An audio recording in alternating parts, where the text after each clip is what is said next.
আসসালামু আলাইকুম ওয়া রাহমাতুল্লাহি ওয়া বারাকাতুহু। আলহামদুলিল্লাহ ওয়াসসালাতু ওয়াসসালামু আলা রাসূলিল্লাহ ওয়া আলা আলিহি ওয়া আসহাবিহি ওয়া মান ওয়ালাহু আম্মা বা'দ। সুপ্রিয় দর্শক শ্রোতা ভাই বোন, আজ আমরা কথা বলবো কোরবানির পশুর সাথে যে সমস্ত অমানবিক আচরণ করা হয়ে থাকে সেগুলো প্রসঙ্গে। শুধু কোরবানির পশুই নয়, সাধারণ অবস্থায় আমরা দেখি পশু পরিবহন করার সময়, পশু বাজারজাত করার সময়, পশু জবাই করার সময়, এমনকি জবাই করার পরপরও পশুর সাথে অমানবিক আচরণ করা হয়।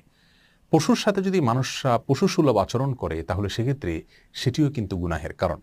সহিহ মুসলিমের হাদিসে বর্ণিত হয়েছে, রাসূল করিম সাল্লাল্লাহু আলাইহি ওয়াসাল্লাম ইরশাদ করেছেন, ইন্নাল্লাহা কাতাবাল ইহসানা আলা কুল্লি শাই। নিশ্চয়ই আল্লাহ সুবহানাহু ওয়া তাআলা প্রত্যেকটা প্রাণীর প্রতি দয়া করার জন্য তোমাদের জন্য উপরে আবশ্যক করে দিয়েছেন। ফাইদা কাতালতুম ফাহসিনুল কিতলাতা ওয়া ইযা যাবাহতুম ফাহসিনুদ যিবহাতা।